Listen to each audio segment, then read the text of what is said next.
Whistleblower Dylan Borland says advanced Tic Tac shaped craft have been unearthed at ancient archaeological sites. We'll explore what that means, plus new developments with 3I Atlas near Mars, a congressional fundraising email that asks, are aliens real? A new claim about alien DNA in humans, and an announcement about Alien Wisconsin's next live event in Milwaukee. Welcome back to Alien Wisconsin. I'm Ian Stephen. Let's get into it. Our spotlight tonight is on Dylan Borland, a former U.S. Air Force geospatial intelligence specialist and the breakout whistleblower from the September 9th, 2025 UFO hearing.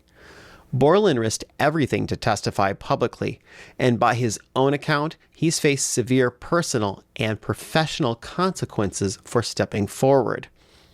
In his latest testimony and follow-up interviews, Borland claims that advanced Tic Tac-shaped craft have been recovered not from crash sites, but from archaeological digs.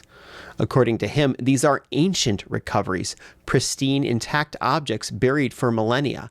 He describes classified photographs allegedly showing one of these crafts, sleek and oblong, recovered deep beneath the Hawara Labyrinth in Egypt, a vast underground structure long rumored to contain chambers and artifacts.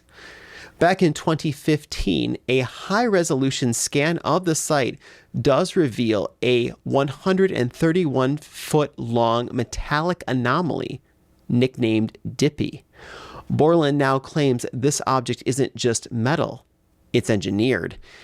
This is the actual sensor data that shows Dippy. If true, this would mean humanity has uncovered evidence of advanced technology predating recorded history. And Borland isn't the only one connecting these dots. Bob Lazar, Michael Schellenberger, and Lou Elizondo have all mentioned UFOs being found at archaeological dig sites. These are the accounts now surfacing publicly for the first time, part of a larger picture suggesting that UAP recovery isn't just about modern crashes, but hidden discoveries reaching deep into Earth's past. Documentation remains limited.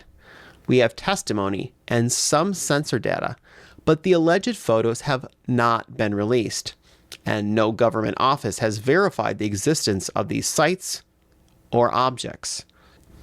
If even one part of this story holds true, it would reshape not just the UFO conversation, but the story of civilization itself.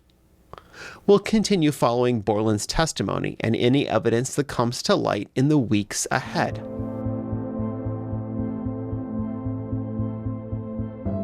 Our continuing coverage of 3I Atlas, the mysterious interstellar object first spotted headed towards Mars, has taken a new twist.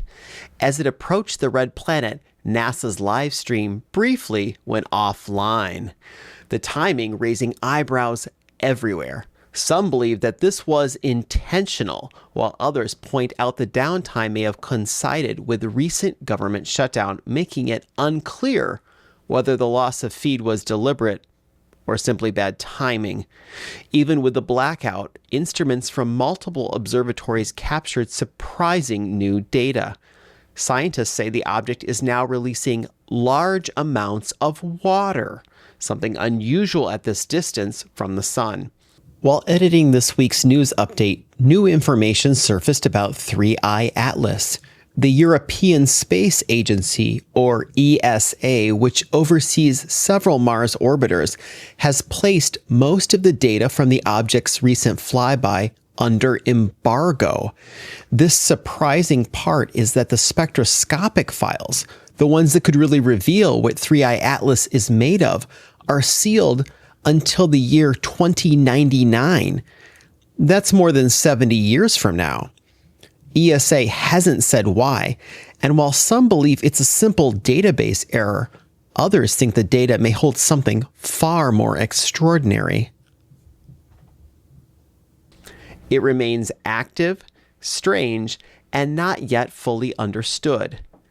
Researchers continue to debate whether it's a natural interstellar body or something engineered. For now, the mystery deepens and the object remains on course beyond Mars. Colorado Congresswoman Lauren Boebert made headlines this week after sending a fundraising email to supporters with the subject line, "Are aliens real?" In this email, she wrote, "The government is hiding the truth about what's flying in our skies, and Americans deserve answers." Boebert, who participated in the 2024 House Oversight UFO hearing, has now become the first sitting member of Congress to openly campaign on the topic of alien disclosure. Whatever your views of her politics, this marks a turning point. UFOs are no longer just a late-night talk show subject. They're becoming part of the mainstream campaign conversation.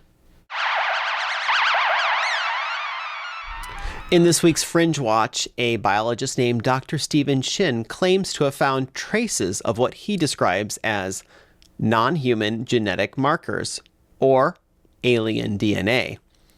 The study involves fewer than 20 participants, many of whom identify as lifelong alien abductees or report that encounters run in their families. Chin says the DNA sequences don't match any known human or terrestrial genome in existing databases and could suggest external influence in human evolution. The study has not been peer-reviewed, and the sample size is very small, but it's stirring debate in both UFO and genetic communities. If further studies attempt to replicate the results, it could open a new line of inquiry into why some families report repeated contact experiences. For now, it remains an early but interesting claim that we'll continue to watch. Alien Wisconsin is coming to Milwaukee. Mark your calendars. On Saturday, October 18th at 1 p.m., I'll be speaking at Paracon at the Irish Cultural Heritage Center. The talk is called Ordinary Lives, Extraordinary Contact. I'll be revealing a brand new mini documentary that explores the human side of UFO encounters, stories of ordinary people who found themselves in extraordinary situations. Admission is free, and I would love to see you there. That's all for this week's Alien Wisconsin. We'll continue following Dylan Borland's testimony, the evolving mystery of 3I Atlas, and any developments from Congress as the conversation about UFOs moves further into public spotlight. If you want clear, well-sourced UFO news and interviews, subscribe and share Alien Wisconsin. I'm Ian Stephen. Thanks for watching.